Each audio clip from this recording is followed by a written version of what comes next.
ही सुरमई तवास एकदम मस्त चमचमीत अशी सुंदर दिसायला किती खूप छान दिसते। त्याच्यानंतर आपण ॲड करूया सोलकढी ची स्पेशल फिश करी।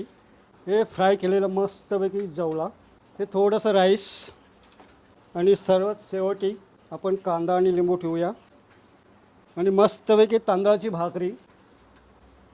ही झाली आपली स्पेशल सुरमई थाळी। मंडळी मालवणी पाहुणचारची स्पेशल अशी सुरमई थाळी पाहूनच झरा वाहतोय तोंडातून मंडळी, जबरदस्त। मंडळी हे सगळं खायचं असेल तर तुम्हाला कुठे यावं लागेल? मालवणी पाहुणचार, गोराई बोरुली परिसरामध्ये। ट्राय तर करूयाच आणि गरमागरम